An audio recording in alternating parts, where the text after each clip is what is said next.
صفقات صفقات صفقات، كل الناس بتسأل عن صفقات النادي الأهلي الشتوية.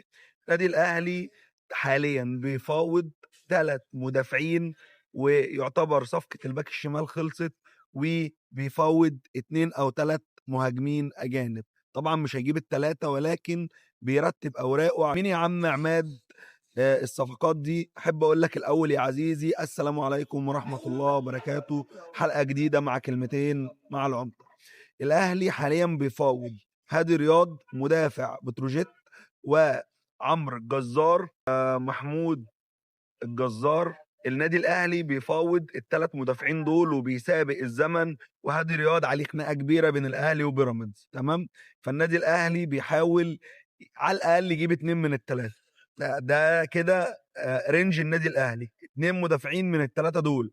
تمام. لان البدايل الاجنبيه او المدافع الاجنبي القوي طبعا مش هيجي لك في يناير، لان معروف صفقات يناير بتبقى لسد الحاجه او بتبقى في اضيق الظروف، لان مفيش نادي بيسيب لاعب قوي عنده في يناير. فمعظم الصفقات التقيله بتبقى في الصيف. تمام. فانت عندك الاهلي بيفاوض 2 او بيتفاوض مع 3 مدافعين، هيجيب منهم 2.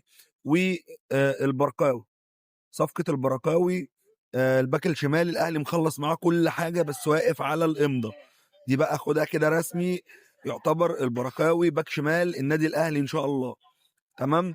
وعندك 2 مهاجمين اجانب.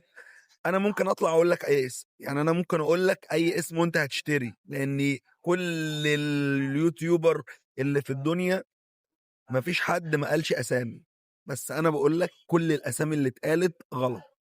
99.99% غلط. تمام.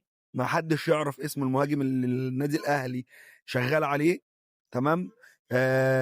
في سريه تامه على الصفقه عشان ما فيش حد يخش يرفع عليك السعر. ف نتمنى ان التوفيق يكون مع الاداره، ان هم يقدروا يخلصوا الصفقات دي في اسرع وقت. بس ما تستناش اي صفقه في اول 15 يوم من الشهر. يعني انت ممكن كبيرك يدوك صفقه، انما باقي الصفقات هتبقى من بعد يوم 15، يعني من يوم 15 اخر الشهر. تمام.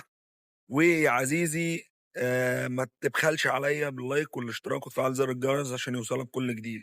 ومن الاخر العمده بيقدم محتوى فاخر.